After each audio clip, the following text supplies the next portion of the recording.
Germany, April 1945. The convoy rolled through a town that had already surrendered. White sheets hung from windows. The streets were quiet, empty. But something was wrong.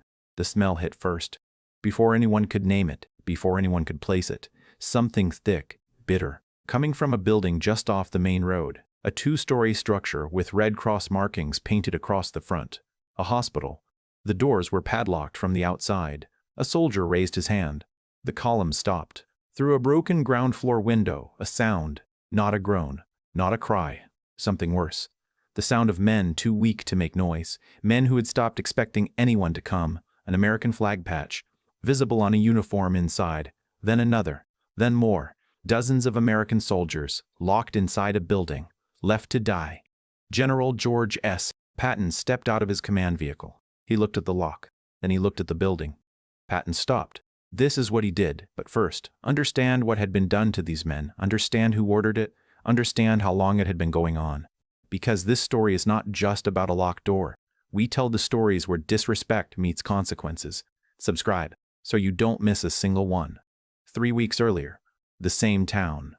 Oberst-Lieutenant Franz Decker, German garrison commander, had commandeered the building himself, not for the wounded, for his headquarters. The Red Cross sign was already on the wall when he moved in. He left it there. It kept the bombers away. Inside, Decker's men had requisitioned the upper floor. Clean sheets, hot meals brought up twice a day, a writing desk positioned near the window to catch the morning light, a bottle of French cognac taken from a cellar in the next town over, sitting half empty on a side table. Below that, one floor down, something entirely different. When the American POWs arrived, Decker had a choice. The Geneva Convention was clear. Wounded prisoners of war required medical care, shelter, water, food. He made his choice. Put them in the lower ward, he told his adjutant. Lock it. The adjutant hesitated. Lock it. The Decker hesitated. Lock it. Decker repeated. He didn't raise his voice. He didn't need to. There were 43 American soldiers in that lower ward. Most had been wounded in the fighting near the Rhine. Some had shrapnel wounds. Some had fractional wounds. Some had infections that had already turned. A few had not eaten in 4 days. None had received treatment. The German medical staff knew. The building's administrator, a civilian doctor named Brandt, had requested access 3 separate times. 3 times he was turned away. On his 3rd attempt, a German guard confiscated his medical bag. Decker, meanwhile, received a report that Allied forces were 40 kilometers away and closing. He began preparing his exit. His personal belongings were packed into 2 staff vehicles, his uniforms folded and wrapped, the cognac bottle wrapped in cloth and placed carefully in a satchel. He was not concerned about the men downstairs. The war was ending. There would be confusion. Records would be lost. He was already thinking about what he would say when the Americans arrived. He had practiced the look of a man who had been helpless, trapped. A soldier following orders in a war that was already over. He hadn't practiced for Patton. Nobody ever practiced for Patton. Nobody ever practiced for Patton. Back to the locked door. A sergeant from Patton's column grabbed a bolt cutter from the supply vehicle. 2 cuts. The chain dropped. The door swung open. The smell came out in a wave. The soldiers standing nearest stepped back instinctively, not from cowardice but from the shock of it. Sweat, infection, waste, the smell of men who had been denied everything. The first man visible was lying near the entrance on a military stretcher, still in full uniform, boots still on, as if someone had set him down and simply never returned. His eyes were open. He turned his head when the light came in. He didn't speak. He just looked. Jesus, someone said softly behind Patton. Patton said nothing. He stepped inside. The room held 38 men. 5 had already died in the days prior. Their bodies moved to one corner by the surviving prisoners because there was nothing else they could do. The floor was concrete. There were no blankets on half the stretchers. One intravenous line had been started and never finished, the tube hanging dry from a rusted stand. A corporal named Davies, left arm bound in field dressing that had not been changed in 8 days, pushed himself up on one elbow. "General," he said. His voice cracked on the word. "I see you, son," Patton said. "I see all of you." He turned. One of his aides was already on the radio. Patton's chief medical officer, Colonel Albert Kenner, was 12 miles back with the rear column. "Get Kenner here, now. Everything he has." Then Patton turned to the German soldier standing near the door. A young private, barely 20, left behind when the garrison fled. The boy was pale. His rifle was at his feet. He hadn't picked it up. "Where is your commander?" The private swallowed. "Gone, sir. Yesterday." "Where?" The boy gave a direction. "East. Toward the forest road." Patton looked at his intelligence officer. The look was enough. 2 jeeps peeled off within minutes. Inside the ward, Patton moved from stretcher to stretcher. He didn't move quickly. He didn't perform it. He stopped at each man. He looked at the wounds. He looked at the faces. He let them see him there. Not for show, but because these men had been made invisible for weeks, and he was undoing that, one set of eyes at a time. A medic named Holt, one of the prisoners, still mobile, had been keeping the others alive with what little he had. Rationed water. Wound cleaning with strips torn from his own uniform. He had kept a rough log on the back of a German supply form he found on the floor. Names, conditions, dates, deteriorating notes, and increasingly unsteady handwriting. He handed it to Patton. Patton read it. Every line. Standing still in the middle of that room. When he finished, he folded it carefully and placed it in his jacket pocket. "This stays with me," he said. To no one specifically. To everyone. Outside, townspeople had gathered near the building entrance. Some had known, some had suspected, some had looked away. They stood now in uncomfortable silence, watching American soldiers move in and out, watching the stretchers being prepared for transfer. One older woman, heavy coat, gray hair pinned back, stood apart from the others. She was not watching the building. She was watching Balding. She was watching Patton. When he emerged, he stopped. He looked at her. She looked back, and then, slowly, she lowered her head. Not a gesture of defeat. Something closer to shame. Patton held her gaze for a moment longer. Then he turned back to his men. The work wasn't finished. It had barely started. Dr. Brandt, the civilian administrator, was brought forward within the hour. He was a small man, neat, the kind of person who kept careful records and believed that paperwork absolved him of consequence. He was not calm when he stood in front of Patton. "You knew," Patton said. "It wasn't a question. I attempted to intervene. 3 times. I was denied access. Did you document it?" Brandt paused. "Partially. Bring me what you have." Brandt's records were incomplete, but they were real. 3 written requests, 2 confiscation notes, 1 signed refusal from Decker's adjutant. The paper trail was thin, but it existed. Patton placed it with Holt's log. Then he summoned the German guards who had remained in the building. 4 men. He had them lined up in the courtyard. He walked the line slowly. He didn't speak for almost a full minute. "Every one of you," he finally said, "stood within 50 feet of those men every day. Silence. Not one of you unlocked that door." One soldier began to speak, something about orders, about protocol. Patton raised one hand. The soldier stopped. "I'm not interested in your orders," Patton said. "I'm interested in what you chose." He turned to his provost marshal, Colonel Clarence Beck. "Hold them, all 4, full processing." Beck nodded. Meanwhile, Colonel Kenner had arrived. The medical convoy spread across the courtyard. Plasma units, surgical kits, proper stretcher teams, nurses. The ward was being converted in real time.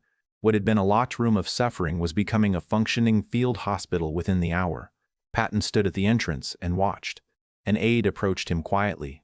"Sir, the jeeps found Decker, 2 miles out, trying to make the forest road on foot." Patton's expression didn't change. "Bring him here." "Yes, sir. Bring him here," Patton repeated slower.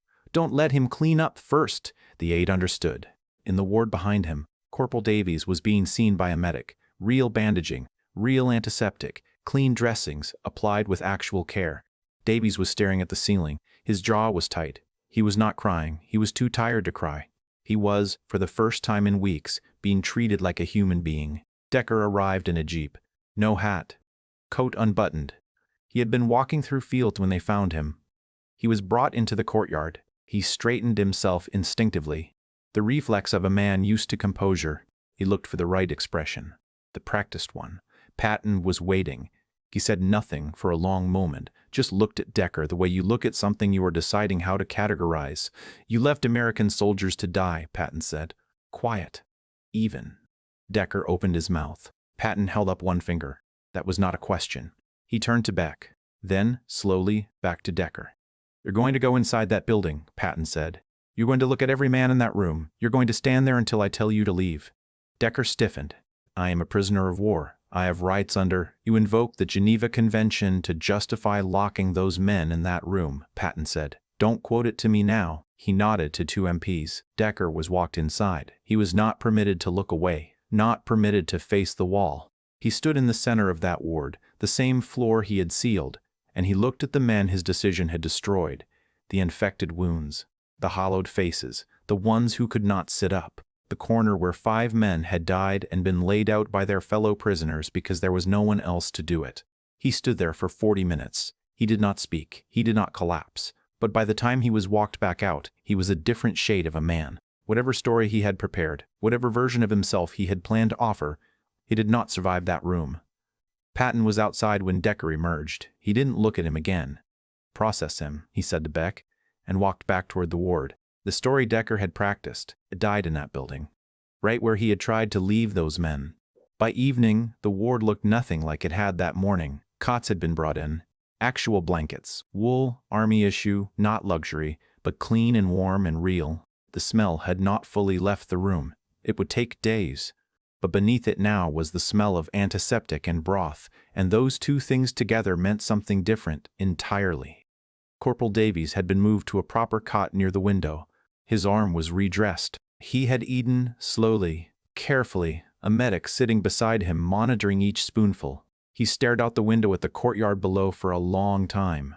"I kept thinking," he said to no one in particular, "that someone was coming." The medic beside him said nothing, just kept watching him eat. "I kept thinking someone knew where we were." He was not asking for comfort. He was not looking for a response. He was just saying it out loud for the first time, putting words to something that had lived in his chest for weeks. Medic Holt sat against the far wall. Someone had finally treated his own wounds. A gash across his ribs he had been managing with torn cloth for 10 days. A nurse was stitching it now. He winced once, then was still. His log, the one he had kept on the back of that German supply form, had been photographed and documented by the military record team. It would become part of the official file.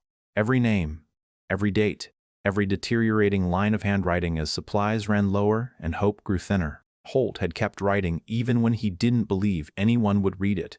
He kept writing because the names mattered, because if these men died in a locked room, he wanted at least one piece of paper to say they had been there, that they had fought, that someone had seen them.